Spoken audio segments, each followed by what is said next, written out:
premier exemple. Si je vous demande de faire la somme vectorielle des vecteurs suivants. Alors, on regarde, on a deux distances. On a distance 1 qui est 15 mètres vers l'est et on a une deuxième distance qui est 10 mètres l'est. Alors, si je fais mon petit plan cartésien, on sait que le nord est en haut, le sud est en bas, l'est est à droite et l'ouest est à gauche. On voit qu'ils sont dans le même, sont tous les deux à l'est, fait qu'ils sont dans la même direction et en plus, ils sont dans le même sens, ils s'en aillent tous les deux dans l'est. Alors, ce qu'il faut faire, il faut additionner nos vecteurs. Alors, on va faire D1 plus D2, qui veut dire 15, plus 10, qui nous fait 25, égale 25 mètres. C'est très important de garder nos unités. Et comme c'est une somme vectorielle, il faut spécifier que notre réponse est lui aussi un vecteur. Alors, il faut écrire S, parce que les deux vont vers l'est. Il n'a pas changé de direction. Alors, notre réponse est 25 mètres vers l'est.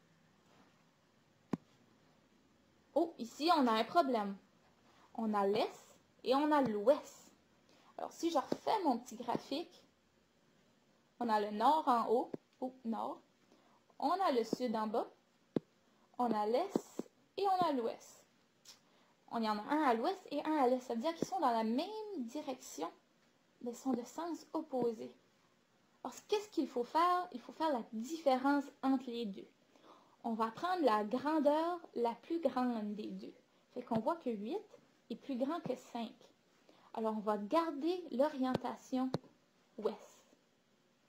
On va prendre la plus grande grandeur et on va l'écrire en premier.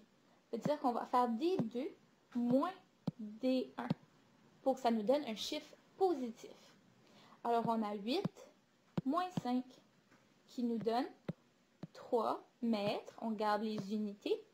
Et comme on garde l'orientation du chiffre le plus grand, ça va être vers l'ouest. Oh, le ouest. Alors, c'est comme ça qu'on fait des sommes vectorielles.